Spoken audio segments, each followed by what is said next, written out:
Welcome. In this video, I'll show you how to archive an account in YNAB. All right. When you say archiving, okay, or for most archiving needs, closing an account or performing a fresh start on the entire budget are the best methods. Okay. For the two options that I've told you earlier.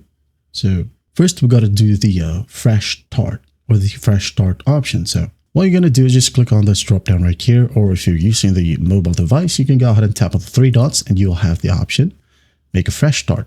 Okay, just click on it and give the new plan a name. All right. Now it says here, starting fresh will let you start planning from today without having to set up a brand new plan. A copy of this plan will be archived in case you're not happy with the changes. Okay.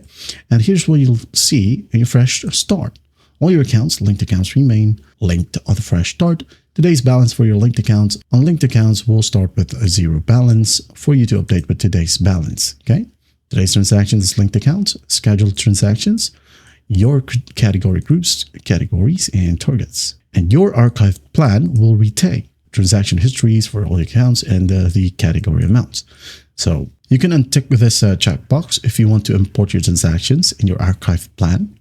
Okay, if not, you can leave it checked and just give the new plan a name. All right, if you're happy with it, just hit on continue and your plan will be archived. And you'll be able to see your archived plan or budget here under your current plan. Okay. Now click on open plan, view all plans, and here we have it. Okay. You can just easily click on it to open it up again. Well, I hope this video helps and I'll see you in the next one.